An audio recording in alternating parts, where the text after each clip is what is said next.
Jasmine Crockett walked onto the View expecting a civil debate, but within 4 minutes, she was ambushed, mocked, and humiliated on live TV by Joy Behar and her co-hosts in front of 3 million Americans. What they didn't know was that every smirk, every insult, every scripted jab had been secretly documented, and 1 week later, an $800 million lawsuit would tear the curtain down on ABC's most protected empire. As advertisers flee and reputations crumble, Jasmine doesn't ask for revenge. She demands respect. A talk show becomes a courtroom. A smear becomes a scandal. And a setup becomes the most expensive mistake in daytime television history. How far did they go to break her? And why did they think she'd stay silent? Stay with us. This is a story worth every second of your time. The overhead lights on the set of The View weren't just bright. They were clinical, almost surgical, as if designed to expose any flicker of vulnerability. Jasmine Crockett knew this wasn't just another guest appearance. It was a test, and not the kind she hadn't passed before. Dressed in a deep emerald suit that caught the light just enough to reflect strength without vanity, she sat with both feet flat on the floor, hands folded neatly in her lap. The camera panned. Polite applause rose from the audience, but behind the glass, the energy in the control booth was different, edgy, expectant. Producers leaned in close to their monitors. Someone whispered into a headset, "Stand by for segment 3. This is the one." Jasmine could feel it, not the anticipation of dialogue, but the quiet sharpening of knives. She had come to speak about policies that mattered: economic disenfranchisement in urban communities, healthcare deserts in rural counties, the deep racial disparities in maternal mortality. Instead, she was greeted with a smile edged in steel from Joy Behar, who turned ever so slightly in her chair, adjusting her posture like a veteran ready to pounce. Jasmine had barely finished her opening sentence. Something about the structural failures of post-pandemic economic recovery, when Joy cut in, laughter lurking in her tone. "Let's be honest here," Joy said, loud enough for the crowd to perk up.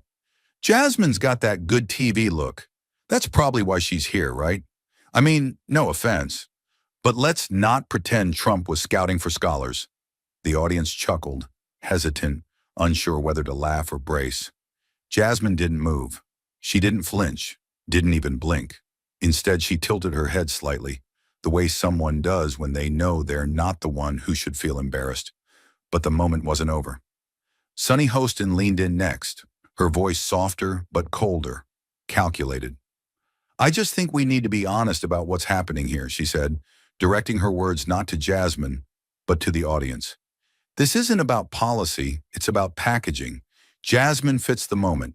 Young, black, camera-ready. And that's fine. But let's not act like this is about qualifications. It's branding." There it was. The room didn't erupt. It sank. You could feel it. The air tighten, the invisible cord that holds civility in place suddenly straining. Jasmine sat upright, unmoving, but her eyes darkened. Her credentials were extensive. A law degree earned through years of sacrifice, a legislative record that spoke louder than any soundbite, and a career built not on image, but impact. But in less than 2 minutes, her life's work had been flattened into a stereotype, an accessory for political optics. The real blow came from Whoopi Goldberg. It wasn't loud. It didn't have to be. She crossed her arms slowly, leaned back in her chair like a judge, and said, "Let's just say what everyone's thinking. If it weren't for diversity initiatives, Jasmine wouldn't even be at this table. That's the truth." Silence. Not the kind that falls, but the kind that detonates. Even the audience, conditioned to clap and laugh on cue, hesitated. No cue card could fix that. The comment wasn't hidden behind innuendo. It was direct, flat, and devastating. It didn't question Jasmine's argument. It erased her right to have one. It didn't push back on her position. It delegitimized her entire presence. The implication was clear. Jasmine Crockett wasn't here because she earned it. She was here because someone needed a black woman to check a box. Jasmine inhaled slowly. The camera zoomed in. Sweat glistened faintly on her forehead, not from fear, but from the weight of self-restraint. She glanced at Whoopi, not with hostility, but with something sharper: clarity. That single sentence from Whoopi didn't just undermine Jasmine. It undermined every woman of color who had ever walked into a space with more intelligence than welcome. It was betrayal disguised as commentary. What millions of viewers thought ended as just another tense moment on television was, for Jasmine Crockett, the beginning of something much colder, much sharper, and entirely intentional.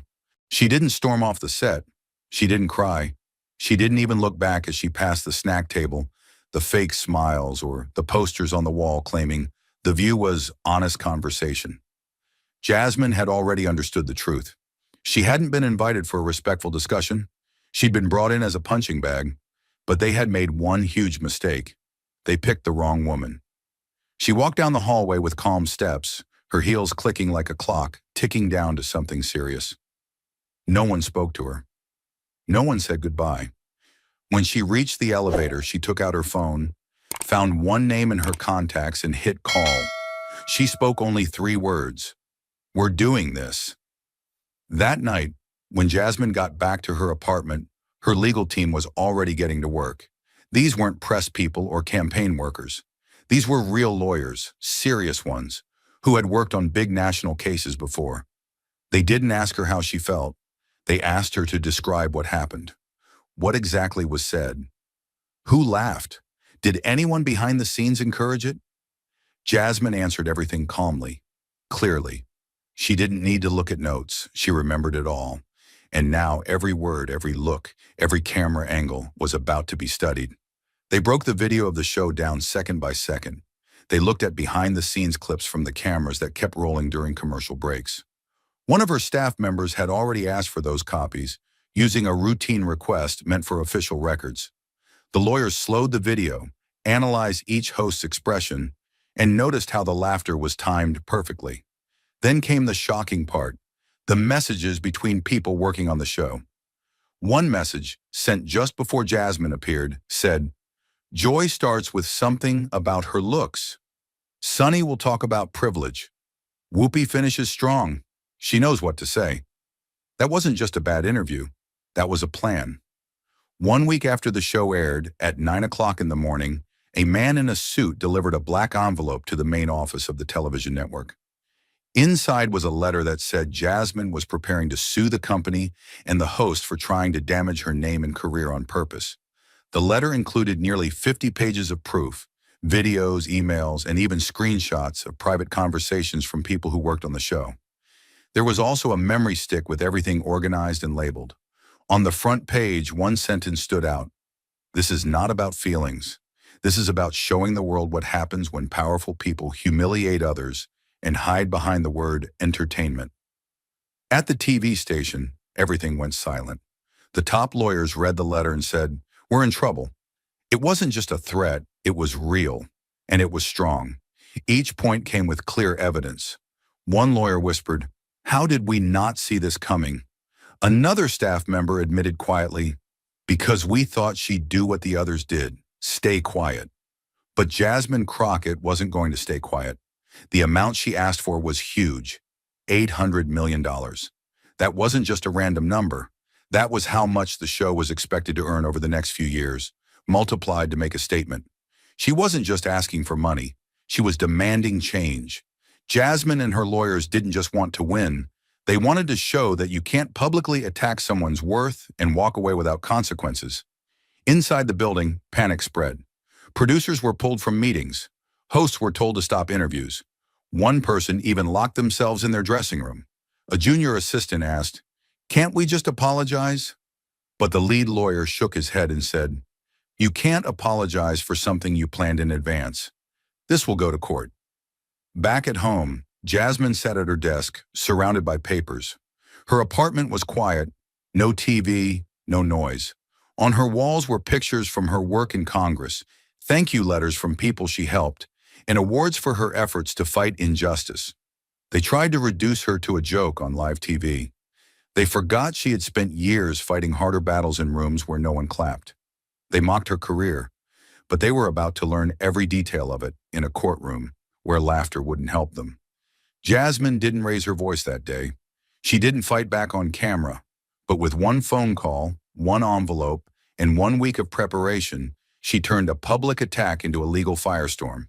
And for the first time in a long time, a national talk show was about to learn what real accountability looked like. But Jasmine Crockett wasn't stepping into that courtroom with just a hurt reputation. She was walking in armed with evidence so precise, so cold, it would leave no room for excuses, no cracks for sympathy, and no place for the guilty to hide. Her legal team didn't just come with paperwork, they came with a digital arsenal. The first blow was footage never meant for public eyes, behind-the-scenes video taken from the studio's secondary cameras, the ones that stay rolling between commercial breaks.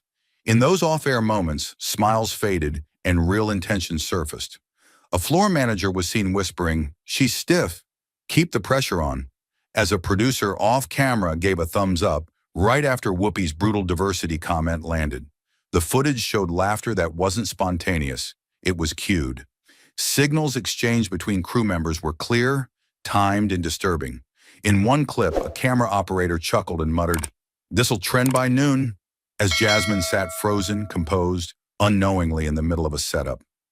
The courtroom fell still as the video played, not like a montage, but like a confession. Then came the messages, internal, time-stamped, undeniable. Slack logs from the show's planning team were retrieved, authenticated, and enlarged for everyone in the room to see.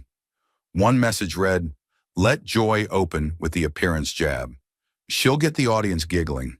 Sunny takes it to privilege. Whoopi brings the hammer down."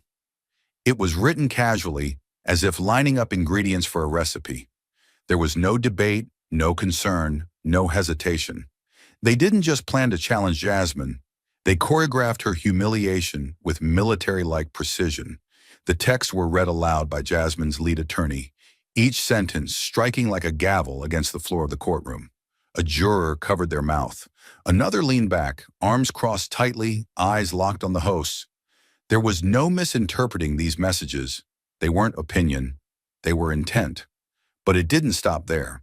The next piece of evidence came from a producer's notebook, pages recovered from a scanned copy saved in the studio's scheduling software. It wasn't labeled maliciously, just segment strategy, Representative Crockett. But the content was damning. Bullet points spelled it out like a script. Start light, shift tone by minute 4, challenge her credibility, make her defensive, break her rhythm, break her spirit. One line had been circled twice in red ink. Break her spirit on camera. The courtroom, already tense, now felt like it was holding its breath. That phrase didn't sound like television. It sounded like psychological warfare. Jasmine didn't flinch as the page was displayed. She had already lived it once. Now she was forcing them to watch it back. The final blow, the moment that seemed to shatter the last illusion of innocence, came through a short audio recording, raw, grainy, and unfiltered. A voice memo from the control room, captured by an assistant editor's phone, left recording by accident. The voice was unmistakable. A senior producer, laughing quietly. "She cracked. That's it. We got what we needed." There was no shock in the tone, no regret, just satisfaction. As if Jasmine's silence during the segment, her composed resistance, was the victory they had orchestrated. But now that very sentence echoed back across the courtroom like a weapon misfiring in the wrong hands. Jasmine sat through it all in silence. Not cold, but strong. Her expression was unreadable. Not detached, but unshakable. Across the aisle, the defendants looked smaller than they had on television. Less glamorous, more exposed. This wasn't a talk show anymore. It was a reckoning. And in this room, there were no commercial breaks, no canned applause, no producers to shout, "Cut," when things got too real. There was only evidence, and a woman they tried to destroy, now turning every cruel whisper, every laughing message, every gotcha moment into a nail in the coffin of their defense. With the courtroom silence still echoing from the last recording, "She cracked. We got what we needed." The air around Jasmine Crockett changed. The damage was now undeniable, and those who once laughed behind studio lights began looking for shadows to hide in. It began with a phone call Jasmine hadn't expected, not from a lawyer or journalist, but from a woman she deeply respected, someone older, grounded, and wise. someone who had mentored young activists across generations. Her voice on the other end was warm, hesitant, but unmistakably careful. "Jasmine," she said softly, "Whoopi wants to reach out, personally." Jasmine said nothing. The woman continued, "She doesn't want this to escalate. She believes that you two, as Black women, can handle this the right way. No courtrooms, no headlines, just a real conversation, woman to woman." The message was dressed in kinship, draped in sisterhood, offered like an olive branch. But Jasmine knew better. It wasn't reconciliation, it was retreat. The same woman who had once looked her in the eye and said she didn't belong on that stage was now hoping shared skin color could erase shared harm. Jasmine stood at the window of her apartment, phone pressed to her ear, watching the city blur behind layers of glass and memory. Her voice, when it came, was low but certain, razor sharp through velvet. "Tell her this isn't about two women having a disagreement," she said. "This is about what she said with a microphone, a camera, and the full weight of a national platform." She paused, letting the words settle. "I wasn't wounded in private. I was humiliated in public." Her eyes didn't blink as she said it. There was no bitterness in her tone, only precision. She wasn't seeking vengeance. She was defending truth in the exact arena where it had been twisted. There could be no private closure when the harm had been nationally televised, rehearsed, and directed like theater. Then Jasmine added something the woman on the other end would never forget. "Tell Whoopi," she said, "if we were truly sisters, she wouldn't have sat beside me and struck the match." Silence lingered. A long breath passed through the line. Jasmine didn't wait for a response. She simply ended the call. The conversation, like the plea it carried, was over. What they had done to her wasn't a misstep or an awkward moment.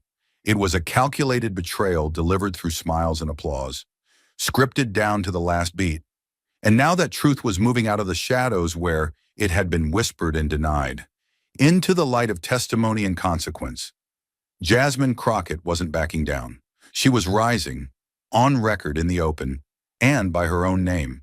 But if Whoopi's appeal to sisterhood failed quietly behind the curtain, Joy Behar's move came wrapped in something far more calculated. Money, apology without admission, and the desperate hope that silence could be bought before truth reached a courtroom.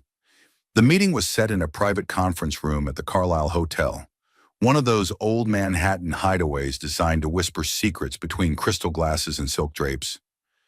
Jasmine wasn't there. She didn't need to be. Her attorney, a woman as sharp as broken glass and twice as cold, arrived exactly on time, carrying a thin folder and nothing else. Joy Behar was already seated, flanked by two network representatives and an entertainment lawyer who looked like he hadn't slept in days. The mood was strained, as if everyone in the room knew they were there not to negotiate, but to plead. Joy, for once, wasn't performing. Her voice was low, her gestures small, her trademark sarcasm buried under a tight, forced smile. She opened by acknowledging that things got out of hand on set, that tensions were high, that maybe lines were crossed, but then pivoted swiftly to what she called a path to healing. It came in the form of a proposal, a discreet settlement, no courtroom, no admission of wrongdoing, and a carefully worded public statement expressing regret, but nothing more. The attorney listened without interrupting. No nods, no softening. When Joy finished, there was a brief silence, sharp and full of meaning. Then Jasmine's lawyer opened the folder and pulled out a single-page response, typed, signed, and ready. "Congresswoman Crockett has reviewed your offer," she said coolly, "and she declines." There was a visible shift in the room. Shoulders tensed, a pen dropped. Someone exhaled too loudly. The lawyer leaned forward, her voice now cutting clean through the quiet. "This is not about reputation. It's not about airtime or bad press. It's about dignity, publicly stripped, nationally televised, and deliberately engineered." She pushed the paper toward them like a final warning. "You can't bury humiliation with hush money, not this time." Back at her office, Jasmine read the summary of the meeting without a flicker of emotion. She had expected the attempt. What she didn't expect was how hollow it would feel. Joy Behar, who had mocked her face, her purpose, her presence, now wanted closure without consequences. Jasmine stood at her window, watching the city crawl beneath her. The world had always tried to make women like her choose between voice and peace, justice and survival. But this wasn't 1965. This wasn't a backroom deal made to protect legacy. This was her story, and she was no longer asking for space in it. She was taking it back. And while Joy tried to buy her way out with veiled regret and backroom settlements, Sunny Hostin, once the show's resident legal expert, was beginning to see the full legal noose tightening. And it wasn't just a bad look. It was personal liability. Sunny had built her career on credentials: a former federal prosecutor, a respected legal analyst, a woman who often reminded audiences she knew the law. But now that very knowledge was turning on her like a reflection she couldn't escape. As evidence mounted and Jasmine's legal filings grew heavier with detail, Sunny found herself in an unfamiliar position, not behind the commentary desk, but squarely in the line of legal fire. Her name was listed. Her voice was quoted. Her words, delivered with smug confidence just weeks earlier, were now being dissected, transcribed, and weaponized against her in real court, not the court of public opinion. The pressure broke through one evening when she sent a discreet email to Jasmine's legal team, bypassing her own network's lawyers. No signatures, no letterhead, just a message. If Congresswoman Crockett would consider withdrawing my name, I am willing to issue a public apology and step down from the show indefinitely. The email was delivered, read, and forwarded. Jasmine saw it just before midnight. She didn't answer immediately. She stared at the screen for a long moment, then pushed away from her desk and stood in the middle of her quiet apartment, letting the weight of Sunny's offer settle in. It wasn't fear that moved her. It was clarity. This wasn't just someone trying to escape consequences. It was someone hoping to be spared because they now understood the pain they helped cause. But Jasmine remembered the smirk, the dismissive tone, the sharp-edged words. Let's not pretend she's here for her qualifications. That moment hadn't been a slip. It had been surgical, intentional. She sat back down, opened a reply window, and typed just one line.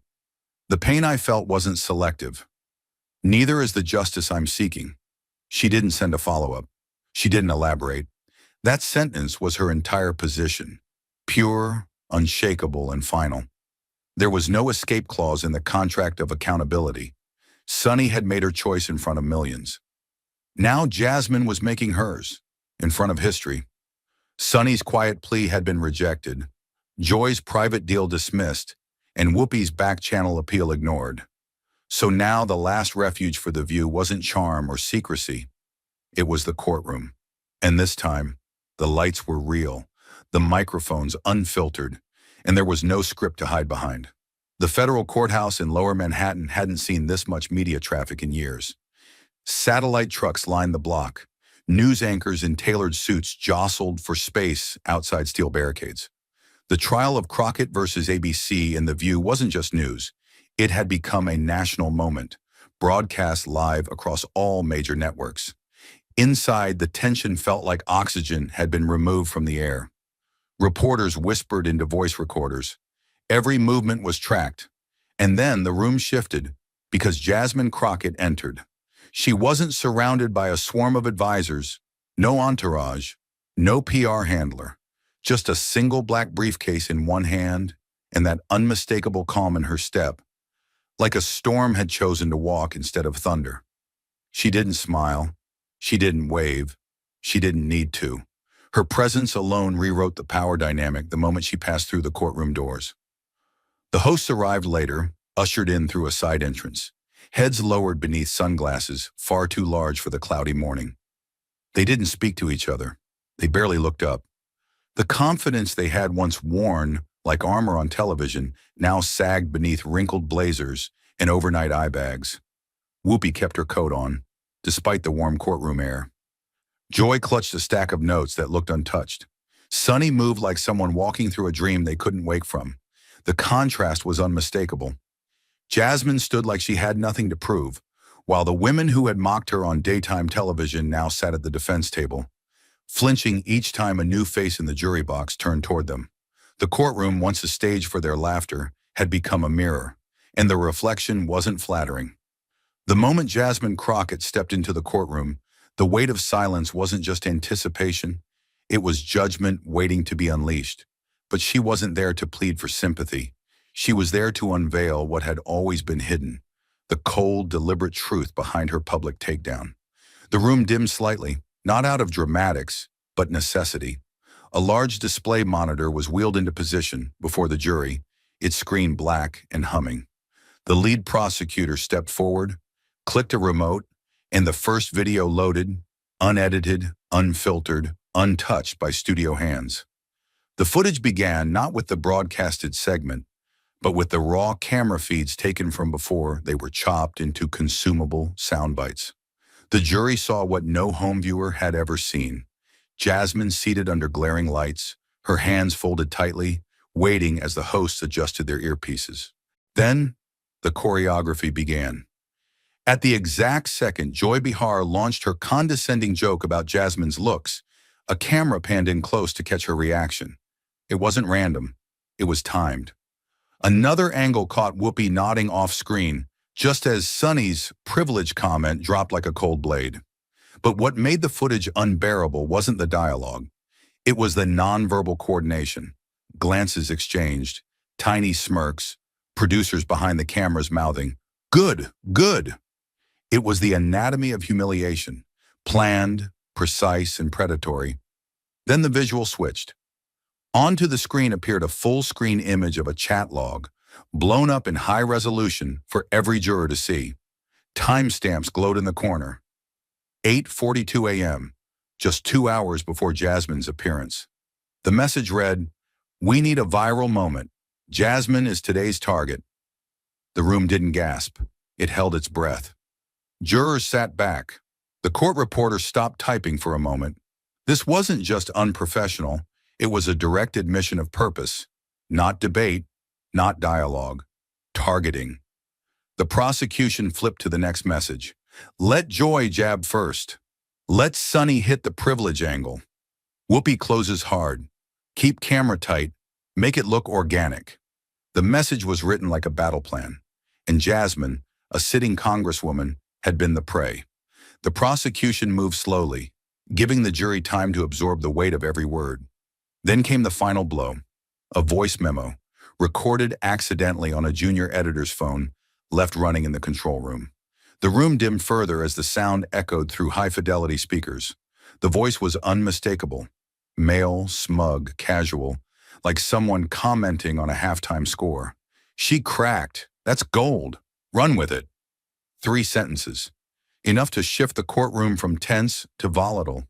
It wasn't commentary. It was a declaration of victory over a woman they had spent hours preparing to emotionally corner.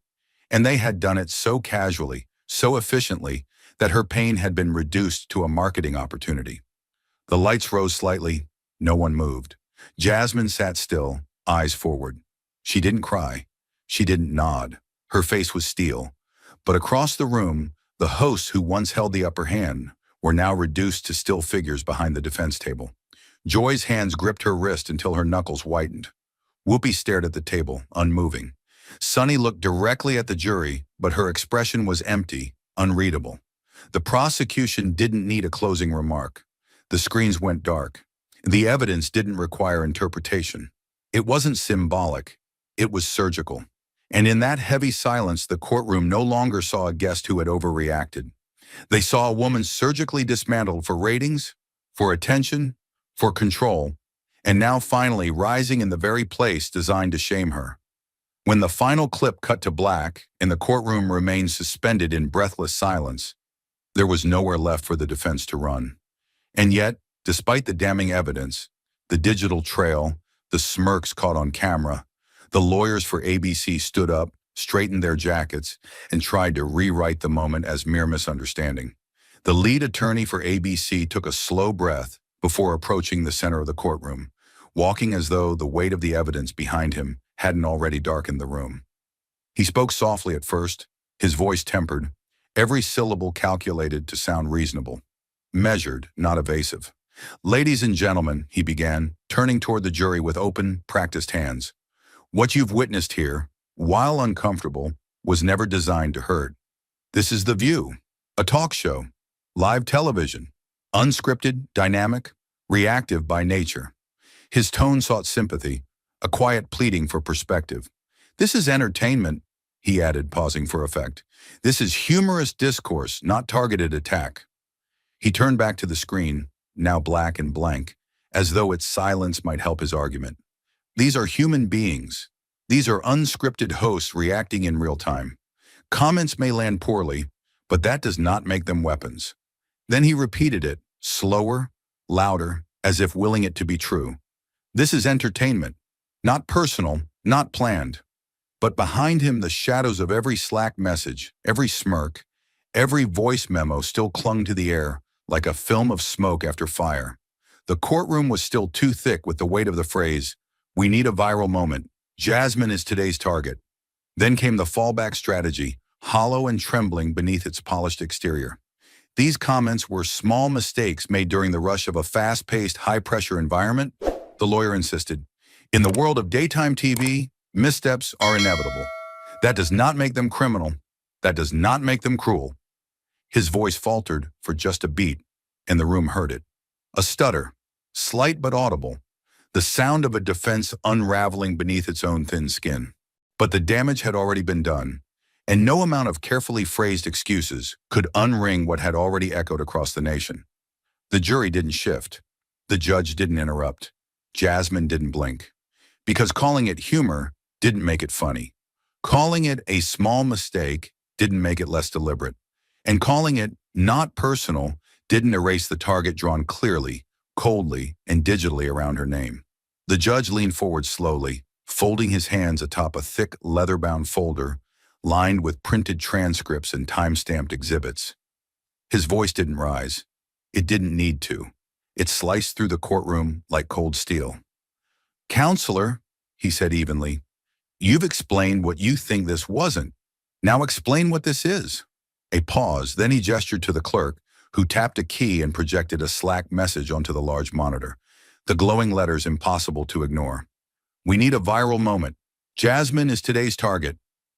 The words sat in the center of the screen like a bullet hole through glass. "Do you expect this court to believe," the judge continued, eyes narrowing, "that identifying a guest as a target before they've said a single word is just a byproduct of live television?" The attorney hesitated. The explanation was already dead before it reached his lips. "Because what I see," the judge pressed, turning a page in his binder, "is a coordinated directive from production leadership, not improvisation from a nervous host." The tone was still calm, but it dripped with the weight of restrained fury. He turned toward the jury, then back to the screen. Another document appeared, a chart showing recurring segment patterns involving conservative women. Names, dates, and quotes were neatly organized in rows. 3 different guests, the judge said flatly. 3 similar setups. Same treatment, same format, nearly identical language used by the hosts. Are those accidents too? The courtroom remained painfully still. At the defense table, a legal assistant looked down at her lap. One of the hosts shifted in her seat, lips pressed into a line so tight it nearly vanished. The illusion of spontaneity had cracked, and now the fragments were slicing into their credibility. Then came the moment that redefined the mood. A voice from the jury box spoke up, measured, low, but sharp enough to cut through the silence like a blade. It was juror number 6, a former school principal in his late 60s, who had remained quiet through the entire trial until now. He leaned slightly forward and asked, not with anger, but something colder, disappointment. "If this was a mistake, why does it read like a checklist?" The room absorbed the question like a body takes a blow. No one answered. The defense attorney looked as if he might speak but thought better of it. Even the judge didn't break the silence this time, because there was nothing left to say. It wasn't just one off-the-cuff comment anymore. It was a strategy. And the courtroom, once swayed by charisma and clever editing, now sat face-to-face with what had been engineered. A methodical plan to humiliate a guest under the guise of humor, executed with the precision of a media machine too used to immunity. The defense's final appeal to chaos as comedy hung awkwardly in the air, hoping to diffuse the calculated cruelty the jury had just witnessed. But the silence that followed wasn't one of understanding. It was one of disbelief. And the bench had heard enough. The defense had exhausted every justification, every loophole, every excuse dressed as explanation. The courtroom had witnessed not just a trial, but a reckoning. Now, as the jury returned, the air inside felt electric, charged with history, consequence, and the long-delayed weight of truth. The foreperson rose slowly, the paper in her hands trembling just enough to betray the gravity of what it carried. Every eye in the room locked on her. Cameras weren't allowed inside, but the silence was so absolute it felt like the entire country was holding its breath in sync. Jasmine Crockett sat with a posture carved from stone, her hands folded, her breathing steady, her eyes fixed forward. She didn't flinch, didn't glance at her legal team, didn't look toward the defense table where the host sat in a half-collapsed row of carefully constructed silence. The judge nodded gently. The foreperson cleared her throat once. No performance, no excess, just the steady voice of someone about to read a verdict that would echo far beyond those four walls. "We, the jury, find the defendants guilty of defamation," she began, voice firm, words deliberate, "and of intentional harm to public reputation." The impact of those 15 words was seismic, not loud but total. It wasn't just a judgment. It was an indictment of a culture that had turned cruelty into programming and labeled it entertainment. You could feel the shift in the room, not a gasp, not even a murmur, just a palpable crack in the illusion of power that had surrounded the defendants until now. Joy Behar gripped the edge of the table as if anchoring herself to something real. Whoopi Goldberg stared at the jury with the frozen stillness of someone watching a house collapse in slow motion. Sunny Hostin closed her eyes just for a second, as if trying to disappear inside herself. Then came the final blow. Calm, clear, undeniable. "We award damages in the amount of $800 million. The words did not echo. They landed like stone on glass. A financial figure, yes. But more than that, a symbolic reckoning. It wasn't a number plucked from the sky. It was a direct measurement of harm, intention, scale, and national consequence. $800 million wasn't just a penalty. It was a signal flare to an entire industry that had long believed accountability did not apply to those behind the desk. There were no cheers, no applause, just the quiet devastation of reality settling in. And still Jasmine didn't move, because she didn't need to. Her composure had outlasted every smirk, every segment, every whispered plan. She had walked into that courtroom not just to defend her name, but to dismantle the assumption that voices like hers could be ridiculed without recourse. And now, in the stillness that followed the verdict, even the silence felt like it belonged to her. The verdict hadn't just closed a courtroom chapter, it opened a floodgate. And as the jury stood, and Jasmine Crockett remained motionless in silent defiance, the ripple began. But by the time it reached the studios of The View, it was no ripple at all. It was a tidal wave. Within hours of the verdict, ABC's upper floors were in chaos. Emergency emails flooded inboxes with subject lines in all caps. Crisis response needed, advertiser status update, shutdown discussion, urgent. The network's flagship morning program, The View, didn't air the next morning, nor the morning after that. No explanation was given to the public, no reruns, no guest hosts, not even a placeholder graphic. Just silence. A silence louder than any opening monologue the show had ever delivered. Inside the building, the order had already been issued. Indefinite suspension. Not for a week. Not for a review period. Indefinite. Executives who once boasted about the show's resilience now whispered behind locked doors, afraid to even speak its name in meetings. HR departments began scrubbing internal memos. Legal advisors urged silence. No one wanted their name on anything tied to what had become a scorched earth scandal. The fallout wasn't just internal, it exploded across media like a wildfire. Joy Behar, who once seemed to thrive on headline feuds and bold sound bites, vanished overnight. No appearances, no tweets, no cryptic quotes leaked to friendly outlets. Just a sudden, eerie absence, as if she'd evaporated in the smoke of the trial's aftermath.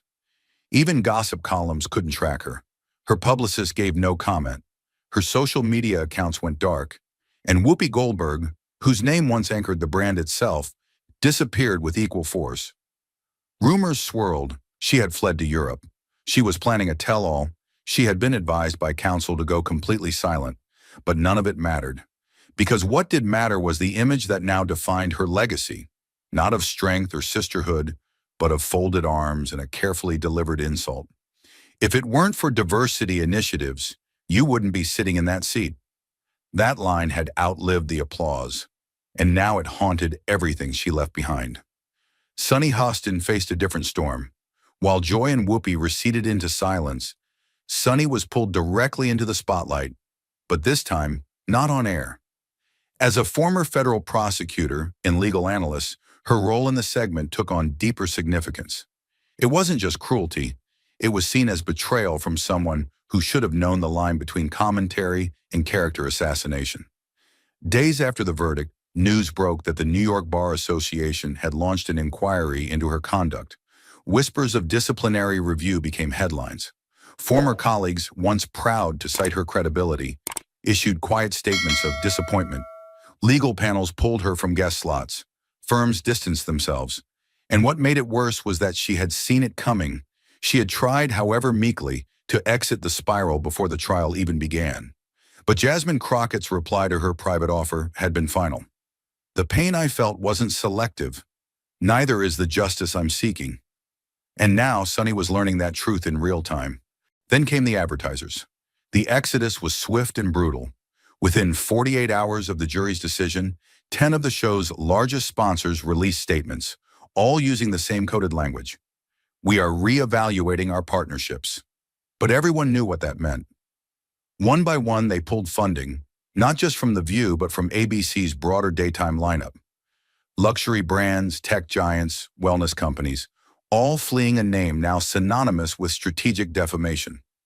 ABC's advertising department tried to salvage what they could, offering deep discounts, private assurances, and emergency rebranding plans. None of it worked. Because in the eyes of the public, the show wasn't just guilty in court, it was guilty on principle. Viewers who once laughed along were now posting clips in horror, dissecting frame by frame the moment Jasmine was set up and stripped of dignity in real time. Wall Street noticed. The network's parent company saw a 9% drop in stock value in under 48 hours, wiping out hundreds of millions in shareholder confidence. Financial analysts issued cold warnings. This may be unrecoverable in the short term. Media watchdogs declared it a turning point for daytime programming. News cycles that once celebrated The View as a cultural powerhouse now called it a cautionary tale. Commentators debated whether the show would ever return, and if it did, under what name, what hosts, and what soul. The answer wasn't clear, because the damage wasn't cosmetic, it was structural. Built into the DNA of a program that had, for too long, treated confrontation as entertainment and cruelty as content.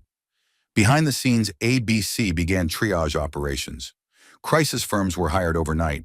Internal investigators were brought in to audit the communication chains. Who knew what, when, and who signed off on the pre-segment strategies that now lived in courtroom transcripts and national headlines. Staffers resigned. Others were reassigned. Producers scrubbed their LinkedIn pages. One mid-level executive reportedly walked out mid-meeting and never returned.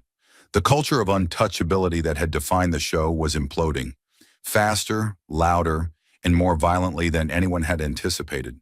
And all of it, every unraveling thread, traced back to one moment, the day they tried to humiliate a woman they never imagined would fight back and win. And through it all, Jasmine Crockett remained silent. No press tour, no victory dance, no shouting on social media, because she had said what needed to be said where it mattered most, in court, on record, under oath. And the consequences were speaking for themselves. What had begun as 12 minutes of manipulated television had become a national reckoning. And now, in the ruins of a show once considered invincible, the industry had learned a new truth. When you manufacture pain for profit, don't be surprised when the bill finally arrives. The media storm exploded like wildfire across the country, drowning headlines with the collapse of The View, the silence of its stars, and the staggering $800 million verdict. But while news anchors speculated and social media danced in digital bonfires, there was one person who refused to celebrate. The courthouse doors groaned open as the crowd surged forward, pressing against barricades like ocean waves meeting steel. Reporters screamed questions from every angle, some desperate for sound bites, others just trying to capture her image. Flashbulbs burst against the overcast sky, flickering like lightning across Jasmine Crockett's face. But her stride never broke. Surrounded by her legal team, she descended the marble steps like a woman not escaping chaos, but walking straight through it, untouched. Her posture was steel, her expression unreadable. She wore no grin, no smirk, no expression of triumph, just the same determined calm that had carried her from the first insult to the final gavel. There was no podium, no waiting publicist, no official ABC mic flagged with a peacock logo. Just the open air of Washington, D.C., the city that had seen revolutions rise and reputations fall. The press expected a speech. They were practically begging for one. Dozens of cameras panned simultaneously. You could hear producers in the background whispering, "Get this live. Zoom tighter. She's going to say something." But she didn't raise her hands. She didn't hold a press release. She didn't even blink at the chaos. Instead, she paused midway down the steps, just long enough that every camera focused and every reporter hushed, sensing that something was about to be said. And in a voice clear enough to slice through wind and whispers alike, Jasmine Crockett spoke only 9 words. "I didn't retaliate. I reclaimed my dignity." That was it. No list of grievances, no scorched earth attack, no celebration. Just a line carved so cleanly into the moment it seemed to silence the air itself. It wasn't just a statement, it was a verdict of her own, a final word that said more than any headline could. She didn't raise her voice, but it echoed off the courthouse columns, bounced through camera feeds, and landed like a stone in the gut of a nation watching. Because in that one sentence, the public saw the full measure of what had just happened. They saw that this wasn't about revenge, it was about restoration, about someone who had been mocked on live television, set up by a team of producers who saw her pain as entertainment, and yet chose to fight not with venom, but with truth. Jasmine hadn't come to humiliate anyone. She had come to defend something that had been stripped from her in front of millions. Respect. Behind her, the hosts of The View did not emerge. They remained hidden, shuttled out through underground garages and side exits like ghosts leaving the ruins of a crumbling cathedral. They had nothing to say. Not yet. Their silence was not principled. It was strategic. Legal teams were still reeling. Public relations advisors still writing drafts of statements that would never match the weight of 9 words. Jasmine descended the final steps. A child standing in the crowd, no older than 12, tugged on his mother's sleeve and pointed. "She didn't yell," he whispered. "She didn't even look mad." The mother looked down, then back up at the figure disappearing into the waiting black SUV. "That's what strength really looks like," she answered. "It doesn't need to yell." Inside the vehicle, Jasmine sat without a word. Her lawyer offered her a water bottle. She didn't take it. She was still staring forward, not at the crowd, not at the courthouse, but at something far beyond either. For her, the fight hadn't ended with the verdict. The real work, she knew, had only just begun.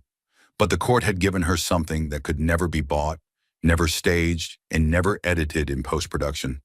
Truth, sealed by the law, watched by millions, and carried on by everyone who had ever been told to sit down and stay quiet. In the hours that followed, her sentence was everywhere. Major news outlets plastered it across headlines. "I didn't retaliate. I reclaimed my dignity." Opinion columns dissected its tone. Social media turned it into hashtags. Protesters wrote it on signs. Young activists printed it on shirts. And somewhere in a quiet apartment far from the coast, a woman who had been laughed at in her own workplace paused her day, looked up at the screen, and whispered those words to herself like a prayer. But Jasmine didn't see any of it. She turned off her phone. She didn't check trending topics. She didn't respond to celebrity praise or political endorsements. Because this wasn't about performance, it never had been. It wasn't about ratings or vindication or career moves. It was about showing that the line between truth and spectacle still mattered, that the pain of Black women wasn't a punchline, That silence in the face of systemic disrespect was no longer the cost of admission to the table. And though she had delivered those 9 words for herself, their resonance traveled faster than she could have imagined. Legal scholars replayed the clip in law schools. Commentators who once dismissed her now cited her as the voice of a new era of accountability.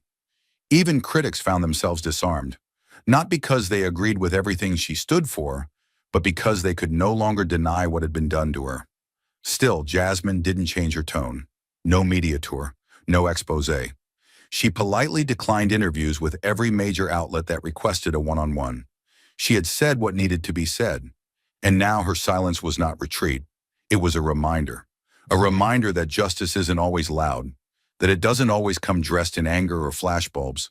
Sometimes it arrives wearing quiet resolve and leaves with only dignity in its hands. In the days that followed, some tried to bait her into more. Rival hosts offered her airtime. Book agents came with contracts. Late-night comedians tried to spin her quote into comedy. She declined them all, because Jasmine Crockett knew something they didn't. Sometimes walking away with your head held high is the most defiant act of all. And when the dust began to settle and the studio lights dimmed for good, her words still echoed, not just in courtrooms or headlines or speeches, but in the places power doesn't reach. In classrooms, living rooms, shelters, clinics, anywhere someone had ever been dismissed, diminished, or demeaned. They heard her, they saw her, and most importantly, they understood her. Because in the end, she had not burned anyone down. She had simply refused to bow. Jasmine Crockett didn't demand the world change. She simply showed what happened when it didn't, and in doing so, forced the world to reconsider its reflection. The verdict had barely settled before television executives across the country scrambled to their boardrooms like generals after a failed campaign. Legal departments were summoned at midnight. Crisis consultants were flown in from opposite coasts. Showrunners who once mocked behind closed doors now whispered terms like defamation liability and public interest scrutiny, as if speaking them too loudly might invite subpoenas through their glass doors. The era of punchline first, accountability later was over, and Jasmine Crockett had closed the curtain with one sentence and a courtroom thunderclap that was still echoing down cable news corridors. Morning shows that once thrived on ambush segments began re-editing upcoming broadcasts overnight. Bookers started attaching clauses to contracts acknowledging the guest's right to full review. Network hosts, once invincible behind prompters and laughter tracks, now sat in post-production sessions with lawyers dissecting every off-the-cuff jab. You could feel the change not in words but in fear, and not the fear of controversy, but the fear of consequence. The industry had played with fire for years. Jasmine made sure the burns were visible. One executive at a leading network reportedly stood during a closed-door emergency meeting and said, "If we want gladiator fights, let's pay for helmets. If we want honesty, let's stop aiming for blood." The silence that followed wasn't disagreement. It was understanding. Jasmine's lawsuit hadn't just hit The View, it had drawn a line in the sand and dared every host in America to test their balance on it. Producers at long-running political roundtables began consulting with civil rights attorneys before drafting segment questions. Contracts were redrafted with new language forbidding coordinated ambush strategies or planned character breakdowns. In a matter of weeks, phrases like vulnerability protocol and integrity guest standard became regular terms of network policy. For the first time in decades, television hosts were being trained in something beyond delivery and timing. They were being trained in restraint. A late-night satire program, notorious for baiting its guests into moments of emotional collapse, quietly canceled 2 planned interviews with lesser-known political figures. In a leaked internal email, a producer admitted, "We can't afford another Jasmine Crockett moment. If we push too hard and they've got receipts, we're toast." The memo spread like wildfire across newsroom Slack channels. The term Jasmine Crockett moment became shorthand not for failure, but for reckoning. The most dramatic shift, however, wasn't inside boardrooms. It was inside households. Americans, especially older viewers, began demanding a different kind of programming. Letters poured into networks, thousands at a time, calling out tone, imbalance, and cruelty veiled as curiosity. Veterans wrote in about how they'd been dismissed by anchors on national TV. Teachers recounted segments where they were used as political props. Activists, once laughed off the stage, now reminded networks of their duty not just to ratings, but to truth. One media watchdog organization reported that guest complaints across live programming had tripled in a single month. But unlike previous years, those complaints were no longer ignored. Every recorded insult was now a liability. Every mocking montage, a potential lawsuit. Jasmine had walked through fire and left behind a legal precedent hot enough to melt decades of network impunity. Lawsuits that had long remained buried beneath NDAs and confidentiality agreements began resurfacing. A journalist in Chicago reopened a case involving a 2018 segment where a grieving mother was misrepresented as unstable. In Los Angeles, a former teacher filed suit over a panel show that manipulated her words to suggest racial insensitivity, words she never actually said. Jasmine's win wasn't just symbolic, it was kinetic. It gave the silenced a blueprint, and they followed it, filing motions with screenshots, recordings, text messages, and transcripts. Receipts of every time dignity had been traded for ratings. Behind the scenes, veteran anchors began declining the gotcha segments. One longtime TV personality reportedly told her staff, "I want to ask real questions, not set traps. If my job depends on humiliation, I'll find another job." Her words circulated internally and eventually leaked. By week's end, she wasn't fired. She was promoted to executive producer. But the real shift arrived when a new generation of guests began entering studio buildings, no longer afraid. They came armed, not with hostility, but with expectation. Expectation that their stories wouldn't be reduced to edits, that their truths wouldn't be sliced for commercial breaks, that they weren't walking into an ambush, but into a conversation. And if they weren't granted that respect, they were prepared to walk out or sue. And so it happened. Talk shows, once addicted to adrenaline, began restructuring, not because they wanted to, but because they had no choice. A major broadcast company unveiled a guest-first initiative mandating transparency in how interviews were planned and edited. Public editors, once ceremonial roles, were now empowered to intervene if guests raised objections post-broadcast. A new department at one streaming giant was formed solely to investigate complaints of guest manipulation. And in a move that stunned the industry, one prominent panel show paused its season mid-run and publicly apologized to 3 guests from previous years, inviting them back, not for redemption, but for reparation. The message was clear. If you lie on camera, edit for shame, or bait your guests for clout, you may just meet them in court. Jasmine hadn't asked for any of this. She hadn't demanded a crusade, but her name became a turning point, an invisible clause every producer now whispered before writing a segment script. She hadn't destroyed the industry. She had simply dared it to do better. And beneath it all, beneath the reforms and apologies and rushed legal trainings, there lingered a quiet fear, not of lawsuits, not even of reputation, but of one person, a woman who hadn't raised her voice, hadn't launched a press tour, hadn't gloated. She had just told the truth and watched the walls crumble around it. And as the cameras turned elsewhere, networks restructured and the headlines faded from red to black, one truth remained suspended in the silence Jasmine left behind. A truth that had nothing to do with victory and everything to do with dignity. In the end, what Jasmine Crockett won wasn't just a courtroom battle. It was a moral referendum, not on her, but on a culture that had forgotten the price of public humiliation. She didn't walk out of that courthouse with fanfare or vengeance.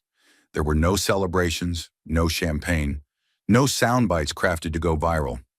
She walked out with something far heavier, a lesson that echoed across institutions, industries, and living rooms. A lesson about respect and what happens when we treat it as expendable.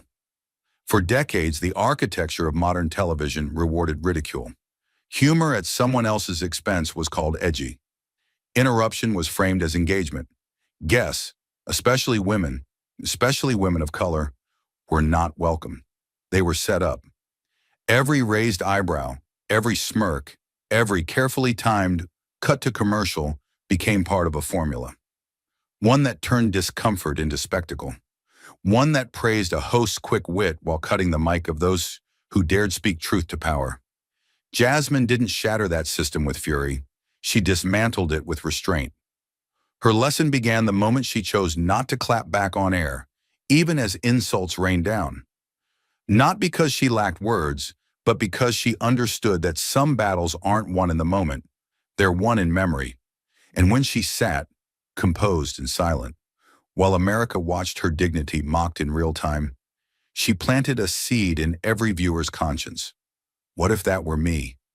The lesson deepened when she refused private settlements cloaked in fake apologies, when she said no to hush money disguised as reputational repair, when she stood alone while producers, executives, and publicists tried to cloak an orchestrated ambush in the language of misunderstanding. Jasmine's stand wasn't a rejection of entertainment. It was a demand that we redefine what we call entertainment, and who gets hurt in the process. Too often, we're taught that justice is about triumph, that the one who yells the loudest wins, that whoever lands the last joke, the final punchline, the most viral clip is the one who owns the story. Jasmine taught us something more uncomfortable, more enduring, that real justice might be quiet, that it might look like walking out alone, without applause, simply because you refuse to be broken. And in doing so, she offered a mirror, not just to The View, not just to ABC, but to us, to every audience member who once laughed when someone was cut off, to every producer who booked guests not to understand them, but to corner them, to every viewer who thought conflict made for better ratings than resolution. Jasmine didn't just sue a show, she indicted a mindset. Her courtroom win marked the beginning of a wider human reckoning. That speech, no matter how controversial, deserves fairness. That platform does not equal permission to belittle. That diversity is not a checklist for optics, but a commitment to listening, especially when it's uncomfortable. She reminded the world that being invited to speak means nothing if the room is rigged to drown you out. In interviews months later, she didn't dwell on the money or the headlines. Instead, she spoke about her late grandmother, who once told her that silence in the face of mockery isn't weakness, it's witness. That standing tall when you're being laughed at sends a louder message than shouting ever could. Jasmine made that memory real, for millions of viewers, for future guests, and for hosts now forced to reckon with the power they wield. But perhaps the most human lesson of all wasn't about rights or lawsuits or even race. It was about dignity, that no one, no matter how powerful, has the right to strip another person of their basic humanity under the glow of studio lights. That if we applaud cruelty, we inherit its consequences, and that every moment of televised mockery becomes not just a segment, but a stain. Jasmine Crockett walked into that studio expecting discussion. She left with scars, and yet she never called herself a victim. She called herself a witness to what happens when people confuse entertainment with entitlement. And because she stood her ground, quietly, firmly, legally, an entire system was forced to step back and ask itself, when did we start confusing cruelty with courage? That's the legacy she left. Not a verdict, but a voice. Not a fight, but a framework. Not revenge, but restoration. And now in green rooms across the country, guests ask for full context. Lawyers scan scripts. Hosts think twice. Not because they fear a lawsuit, but because they remember her face, her silence, and that moment when a woman who was mocked for her presence owned the room by refusing to play their game. That is the power of principle. That is the weight of humanity when it is not surrendered. And that is the lesson the world can no longer ignore. Thank you for watching until this moment and for standing with us on this journey for justice. Your support means everything. Like, subscribe, and turn on notifications so you never miss what's next. And we'd love to hear your thoughts. Leave a comment below and let us know what moved you most in this story. Together, our voices make a difference.